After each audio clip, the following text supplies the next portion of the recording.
start playing with the energies. Cool. Pause for a second. Yeah, hi, I'm back.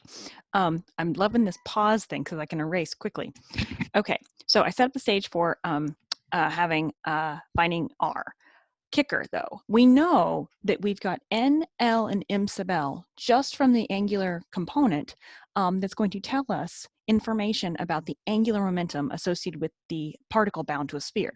As we add the potential, that angular momentum is going to have an effect. First off, it's not going to when L equals 0. So for the S orbitals, L equals 0, life is groovy. But as you start to add angular momentum, L is going to then depend on R. And so your function here is going to actually have, this is R raised to the L power. It's actually going to be affected the higher value. So when R is raised to 0, it's just 1. And so for L equals 0, you don't have any effect of the angular momentum, but as you increase it, it does have an effect. So let me show you how we incorporate that. So here we have our potential energy. So Hamiltonian, total kinetic plus potential. Now I'm going to incorporate what's called an effective potential. And so we've got this effective is just the Coulombic for L equals 0, but when L not equals 0, we have to add on the angular component over 2 mu r squared. Okay, and so again, when L equals 0, this whole term goes to 0, and so you don't have to worry about it. But then when L doesn't equal 0, now our Hamiltonian has an additional potential energy affecting or being affected by the angular momentum that this electron has. Beautifully complicated. Okay, so now we're going to talk about what radial function would satisfy all of these conditions. Okay, so I'm just going to give it to you. Why not? So R is equal to R raised to that L power. Okay, so there's that angular momentum component. And this is okay, and actually I'm just going to go ahead and write it down. Polynomial, did I spell it right? In R times a decay, so an exponential decay in R. Okay, 3 functions multiplied together, and each of these 3 is going to contribute to those restrictions we have on the radial function. Okay, so this one, R raised to the L power, dominates close to the nucleus, and it goes to 0. So goes to 0 close to nucleus. All right, this one, actually in this one, exponential decay in R. So exponential decay like this. So if in R, the bigger the R gets, the lower the value. So what do you think this one represents? Coffee break. Go team, that represents ionization.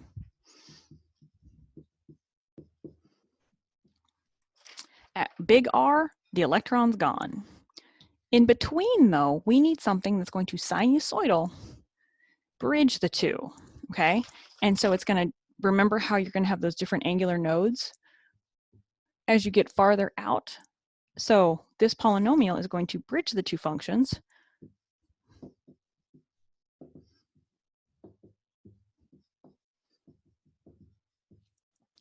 to 1, make it continuous,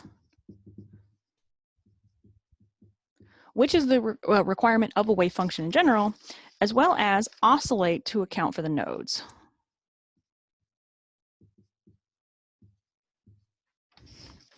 Okay, cool. Let me introduce you to this awesome beast of an equation. R is a function, or is going to give us information on the first primary quantum number, the angular quantum number. It's dependent on R is equal to N and L rho L L2 N plus, oops, sorry, that's 2L plus 1. Just watch me the first time, don't write it down. That should be a rho e to the minus rho over 2. Beast of a thing. Okay, Each of these represents their own unique little functions with a list of tables that you then go and pick out depending on your n and l values. But let's talk about each one. Here's your normalization constant because we got to be 100% within the boundary conditions. So normalization, rho to L. Oh, by the way, I should say rho equals 2ZR over NA0, where A0 is the Bohr radius. This is the hydrogenic, or this is the radius of the hydrogen atom. And then A0 equals 4 pi epsilon 0 h bar squared over m e squared, and that equals 52.9 picometers. Isn't that cool? Okay.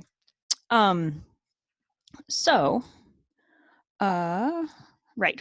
So rho is raised to the L power. This is again the angular momentum quantum number. L, 2L plus 1, and N plus 1. This is a polynomial called a Laguerre polynomial.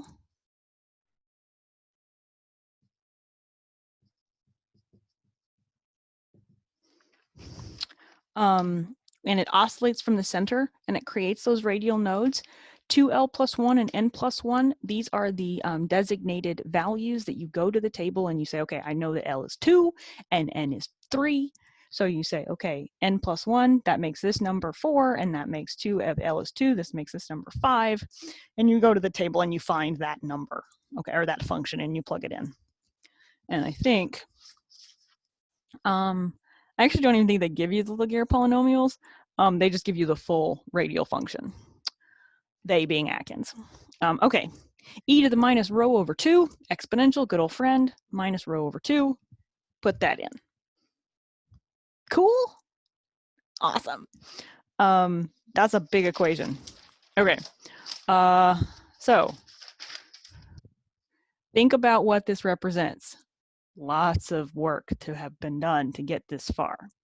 Okay, so now we have our, let's go back up to what we were asking. Hamiltonian, operating on the wave function, gives us an energy. That's the goal. And we get our function back again. Cool. So now we have a spherical harmonic. We have the functions that we need to represent the angular momentum of particles bound to spheres. And now we have a radial contribution that is affected by the proton at the center. There is a slight change because we've added in this additional angular momentum in the, and actually we've added in a potential energy as compared to the particle in a sphere. But now we've built the structure that we need to get to this. Cool. But let's look closer at R.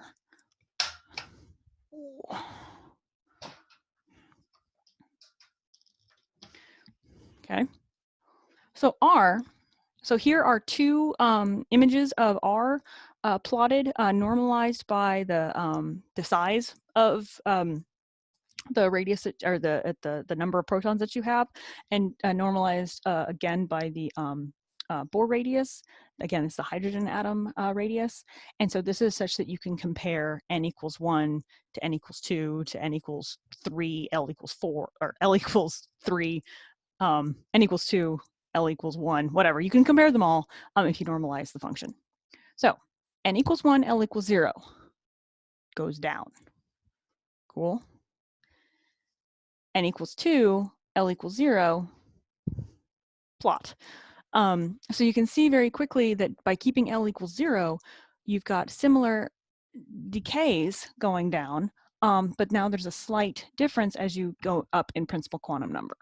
As you add angular momentum, you're also going to see some variations in what the function looks like. I would recommend looking at figure 8A.4 or 9.4. Stare at those for a while. It took me forever to figure out how these to read these plots. But once you look at it and you're like, oh, okay, I see the variations. When you compare all of them, n equals 1, n equals 2, n equals 3, L equals 1, L equals 2, you start to see the variation. Okay, now we're going to combine them all together. So theta, or sorry, psi as a function of r, theta, and phi equals r, and my spherical harmonic Okay, so I can say this is N L M sub L is equal to, and I want to do N equals 1, L equals 0, M sub L equals 0. So I'm going to say, all right, this is R1, 0, Y, 0, 0. Go team. This is the notation we use to tell us what our N, L, and M sub L values are. And so you go to the table and you plug it in. So this equals 2 over Z over A0, 3 halves 1 over 4 pi to the 1 half. That's the equation for a sphere.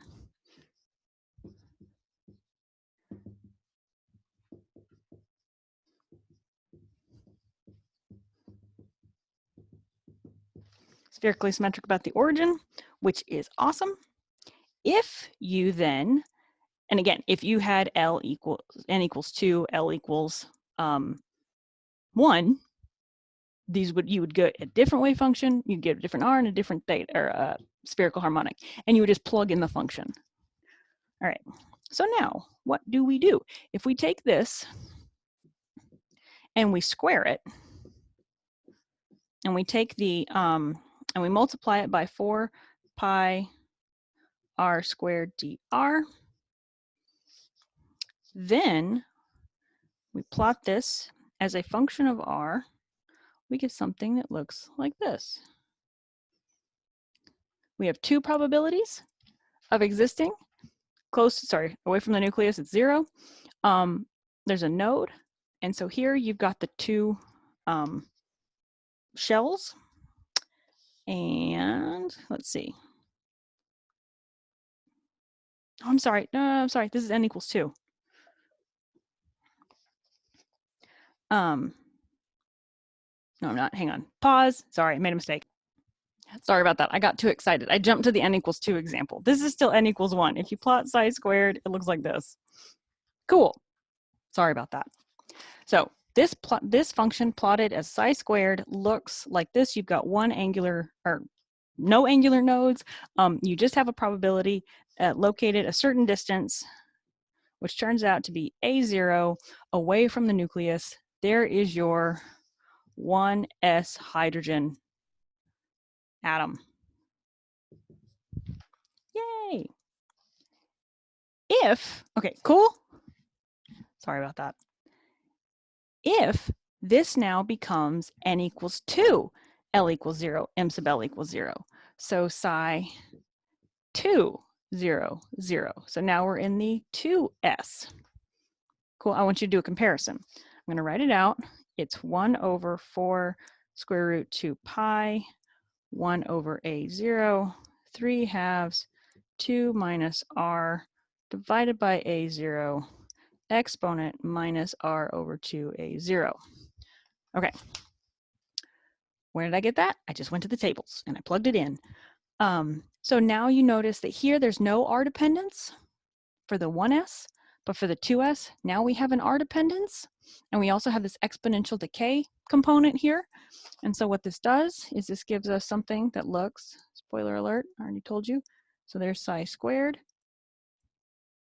And so this now shows that you've got one probability for the 1s and two probabilities for the 2s. And you can determine, basically take the derivative of that and set it equal to 0. You'll have two roots associated with that, and you'll get two probabilities of where the electron can be found. Okay. Go team. That's a lot.